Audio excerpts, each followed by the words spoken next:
जनकपुरी में श्री सियाराम जी का बड़ा मंगलमय विवाह उत्सव संपन्न हुआ। परम ज्ञानी श्री महाराज जनक जी महाराज हैं। रोज दशरथ जी विदा मांगने के अब चले, आज और रुक जाओ महाराज। उनकी विनय से फिर कई दिन ऐसे व्यतीत हो गए। तब विश्वामित्र जी ने देखा कि स्नेह की डोरी में बंधे हुए दोनों हैं, ये चलने को तैयार होते हैं। वो फिर कहते हैं आज और रुक जाओ। तो हम ऋषियों को बीच में आना पड़ेगा। इसलिए सदानंद जी और श्री कौशिक विश्वामित्र जी कहा महाराज जनक से कि तुम्हारा प्रेम बंधन ऐसा है कि कभी तोड़ नहीं सकते दशरथ जी। हमें लगता है कि अब आपको आज्ञा करनी चाहिए, ये अपने नगर को पधारे, क्योंकि रोज ये प्रार्थना करते हो, रोज आप रोक देते हैं। अवधनाथ चाहत चलन भीतर करहु जनाई, भय प्रेम वश सचिव सुनी विप्र सभासद राम। जनक जी ने दूतों से, सेवकों से, अपने अंगरक्षकों से कहा जाओ तैयारी करो महाराज को विदा करने की, क्योंकि अब ऋषियों का आदेश हो गया है। महल में जाके सूचना करो। जो ही ये सूचना महल में पहुंची कि अवधनाथ अयोध्यापुरी को जाना चाहते, तो सब विकल हो गए, क्योंकि रोज इतना आनंद, राम लखन भरत शत्रुघ्न, सियाजू उर्मिलाजू, मांडवी जी, सुतकूर्ति जी, ऐसी महामही जुगल जोड़ी का दर्शन हो रहा है। आनंद बधावे मच रहे हैं। अब वो महाराज जाना चाहते, कैसे दर्शन होंगे? अदर्शन की भावना में पूरा रनिवास और जनकपुर एक बार शोक की सी लहर हो गई। फिर विचार किया कि ये तो होता ही है, अब तो महाराज को जाना ही पड़ेगा। तैयारी कर रहे हैं सब। महाराज जनक जी ने आदेश किया जहां जहां पहले बारात रुकी थी आने में, वहां वहां सब व्यवस्थाएं, पांडाल लगाए जाएं, रसोइयां तैयार की जाएं। कहार पालकी में भर भर के अगणित बैलगाड़ी पे उस समय चलती थी, बैलगाड़ी पे लाद करके और अन्य वाहनों में सुंदर सुंदर भोग सामग्रियां भेज दी जहां जहां पड़ाव करने थे। सुंदर शैयाएं, सुंदर सुखद पेय पदार्थ।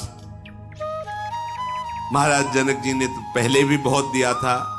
अब जब जा रहे थे 1 लाख घोड़े, 25,000 स्वर्ण के रथ,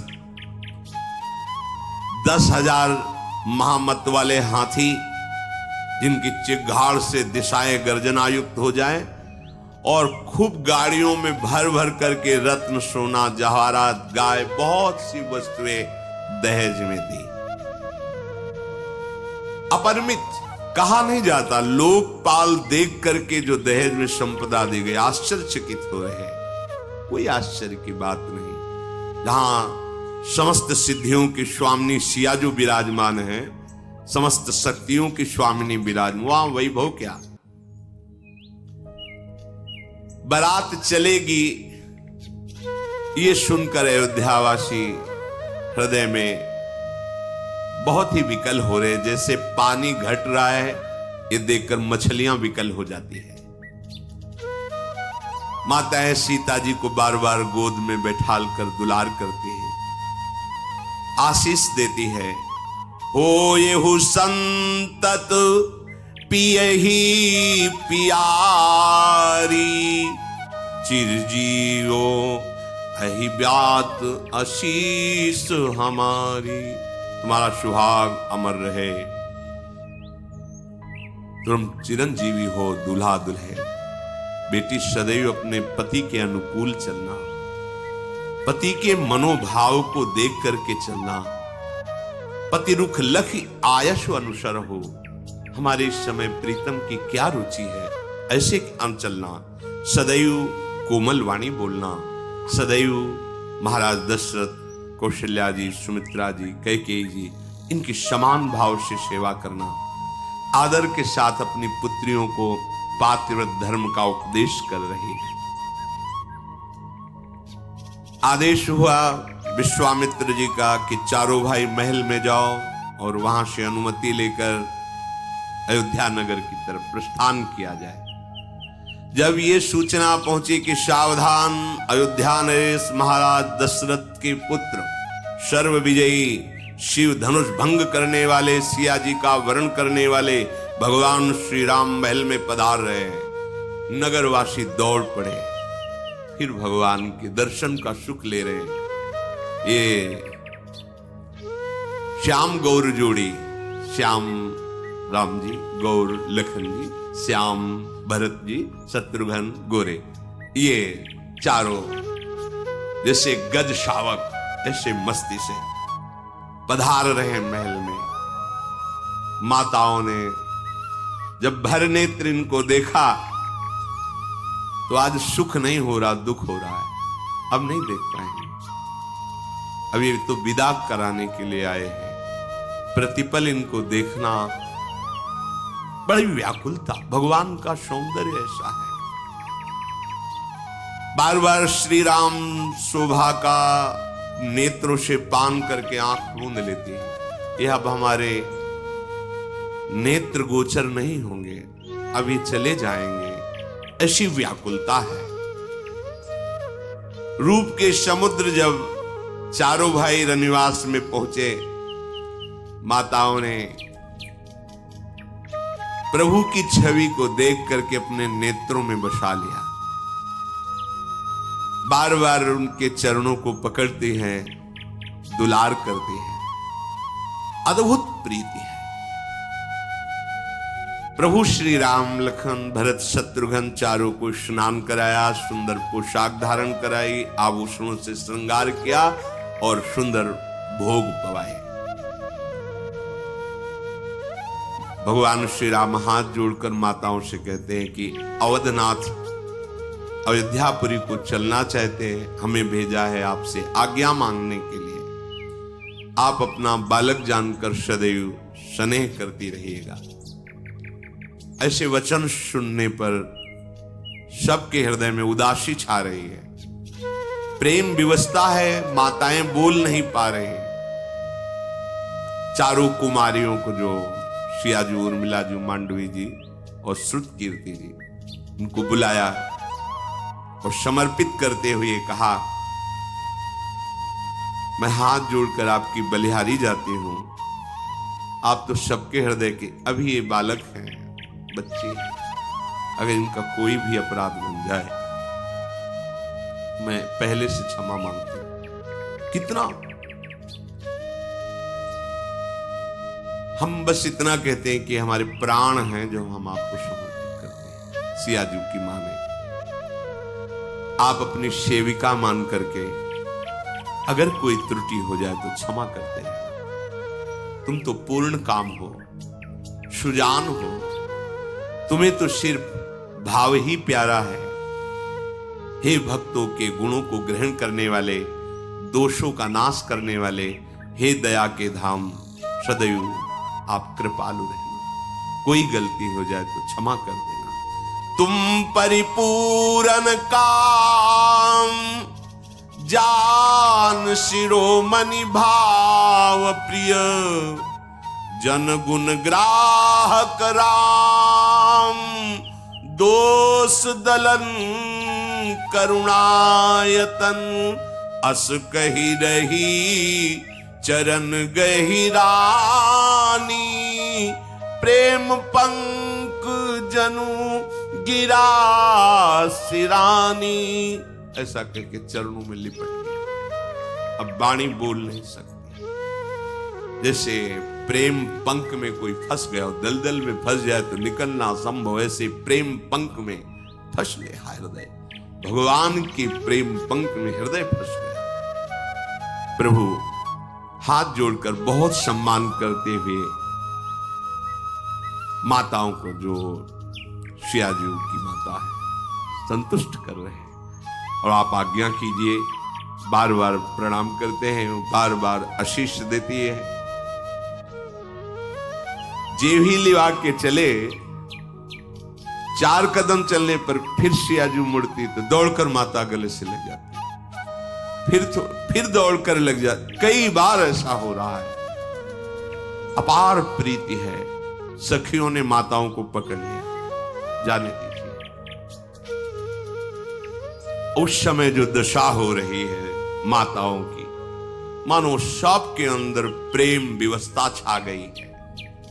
ऐसा लग रहा है कि जनकपुर के इस रनिवास में करुणा ने डेरा डाल दिया है। विरह जनित जानकी जी जो सुख सारिका को पाल रखा था, वो व्याकुल होकर बोल रहे हैं, कहां है सियाजू, कहां है सियाजू, ऐसे बोल रहे हैं। सुख सारिका माताएं रो पड़ती हैं। कोई भी जनकपुर का ऐसा नहीं जिसकी दशा रनिवास जैसी न हो गई, अर्थात सब प्रेम विरह से व्याकुल है। वैसे जनक जी को बहुत ज्ञानवान धैर्यवान कहा गया, पर आज उनका धैर्य टूट गया। जब महल से बाहर ये चारों राजकुमार निकले, पीछे सियाजू, उर्मिलाजू, श्रुतकीर्तिजू, मांडवीजू, जे ही देखा सामने महाराज जनक को सियाजू दौड़ करके गले से लगी। बहुत हिम्मत कर रहे हैं जनक जी की, पर विवश हो गए। प्रेम का बांध टूट गया। अब ज्ञान काम नहीं किया। ये प्रेम है, ज्ञान का बांध ऐसा जिसे कोई तोड़ नहीं सकता। लेकिन जनक जैसे महाज्ञानी का बांध टूट गया और हृदय से लगाकर अश्वा सियाजू। ये प्रेम की, सियाजू कोई स्त्री नहीं है, ये प्रेम का स्वरूप है कि ऐसे महाज्ञानी जनक का भी हृदय विकल हो गया, प्रेम से विकल हो गया।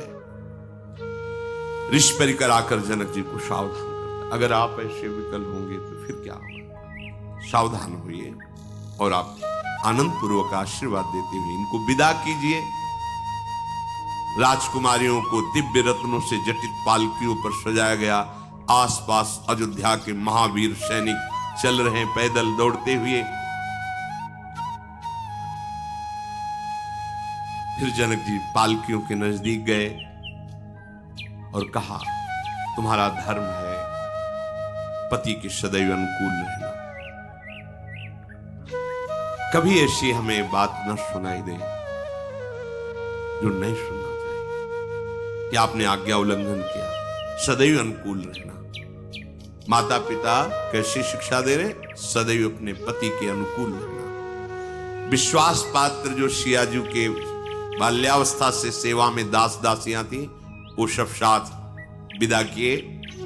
संपूर्ण नगरवासी जनकपुर के कैसा उनका हृदय इस समय हो रहा है, वो तो स्थिति वाला ही कुछ अनुमान कर सकता है। मंत्रियों सहित राजा जनक बहुत दूर तक पैदल पीछे पीछे जा रहे हैं। अयोध्या नरेश महाराज की बारात जनकपुर से विदा हो रही है। बार बार जहां से श्री राम लखन पधारे वहां के चरण रज लेकर जनकवासी सब माथे पे धारण कर रहे हैं। अपने आराध्य देव भगवान शंकर का स्मरण करके महाराज दशरथ जी ने निशान बजवाया। आनंद पूर्वक बारात जनकपुर से अयोध्यापुरी के लिए वापस हो रही है।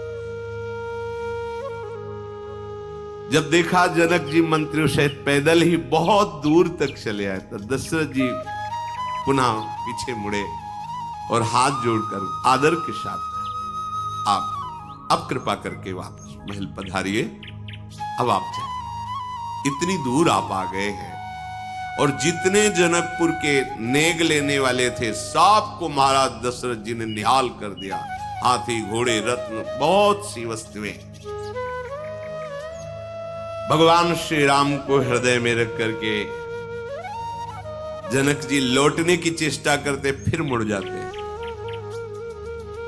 श्री राम का प्रेम जनक जी को विवश किए हैं, जनक जी को विवश किए। दशरथ जी फिर लौट पड़ते हैं और फिर जनक जी से कहते हैं, अब आप कृपा करके जाओ, हाँ महाराज आप पधारो। फिर जनक जी पीछे पीछे चल देते हैं। फिर दशरथ जी मुड़ फिर लौट करके आते हैं। दशरथ जी हाथ जोड़कर खड़े हो गए। जनक जी के नेत्रों से प्रेम अश्रुधारा बही। जनक जी ने हाथ जोड़ करके कहा कि मैं किस तरह बताऊं कि आज मैं कितना बड़ा हो गया हूं आपके संबंध से। अयोध्यानाथ, आपने मुझे वो सम्मान प्रदान किया है जो त्रिभुवन में किसी को नहीं मिल सकता।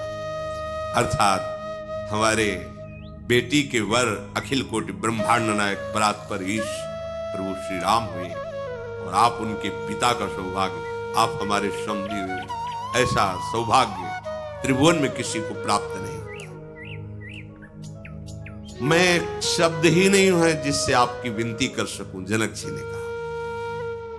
दशरथ जी ने हृदय से लगा लिया। मुनि मंडली ने आशीर्वाद जनक जी को दिया। अब आप कृपा करके वापस हो जाइए। दशरथ जी के ऐसा कहने पर फिर जनक जी आगे बढ़कर के राम लक्ष्मण भरत शत्रुघ्न को हृदय से लगाते हैं। पालकियों में बैठी हुई अपनी पुत्रियों को फिर दर्शन करते हैं। ये प्रेम की विवशता है।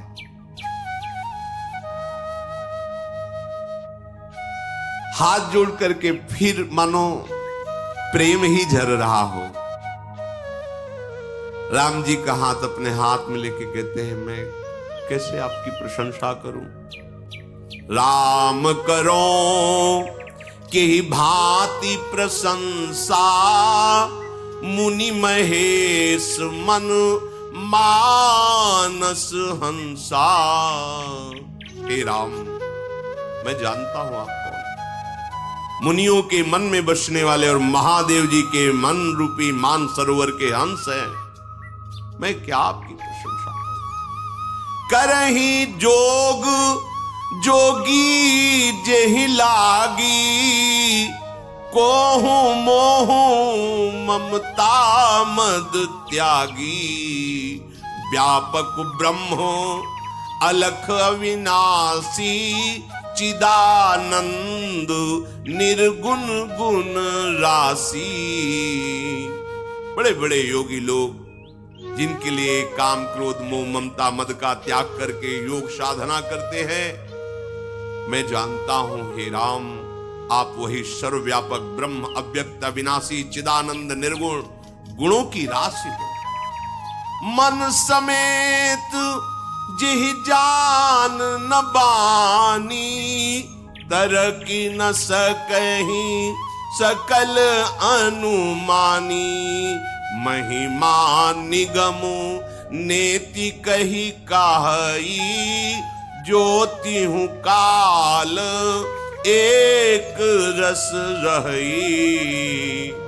नयन विषय मोकहु भयऊ, सो समस्त सुख मूल। सबई लाभु जग जीव कहाँ, भय ईश अनुकूल। हे राम, मन सहित वाणी की सामर्थ्य नहीं कि आपका परिचय जान सके। सब जिसका अनुमान से ही वर्णन करते हैं, कोई तर्कना नहीं कर सकता। जिनकी महिमा को वेद भी नेति नेति कह के वर्णन करते हैं। हे सच्चिदानंद, तीनों काल में एक रस, सर्वदा सर्वथा निर्विकार प्रभु, आप समस्त सुखों के मूल हो, मैं जानता हूं। आज आप मेरे नयनों के विषय बने। बस मैं समझ गया कि आराध्य देव आपके अनुकूल होने पर जीव को परम लाभ ही लाभ है। आपके अनुकूल होने पर जीव को परम लाभ ही लाभ है। आपने बड़ाई दी, अपना जन जानकर मुझको अपना लिया। अगर हमारे भाग्य की सराहना सरस्वती हजारों कल्प तक करे तो भी नहीं कर सकती। ये आपने बड़ाई दी। रघुनाथ जी, मेरे सौभाग्य और आपकी महिमा कभी समाप्त नहीं हो सकती। मैं जो कुछ कह रहा हूं वो आपके दिए हुए ज्ञान बल से कह रहा हूं। आप बस प्रसन्न होइए, इतनी ही प्रार्थना है। मैं हाथ जोड़ करके यही प्रार्थना करता हूं कि मेरा मन अब कभी आपके चरणों से बिलग ना हो। जनक जी के ऐसे वचन जो महाप्रेम में डूबे हुए और ज्ञान में डूबे हुए थे, प्रभु बार बार जनक जी को प्रणाम करते हैं, हृदय से लगाते हैं। दशरथ जी, गुरु विश्वामित्र जी, कुलगुरु वशिष्ठ जी सबने जनक का सम्मान किया। फिर जनक जी भरत जी से हाथ जोड़ करके, फिर शत्रुघ्न जी से, फिर लखनलाल जी से, और उन्हें आशीर्वाद दिया। सबने उनको, जनक जी को सिर नवाया।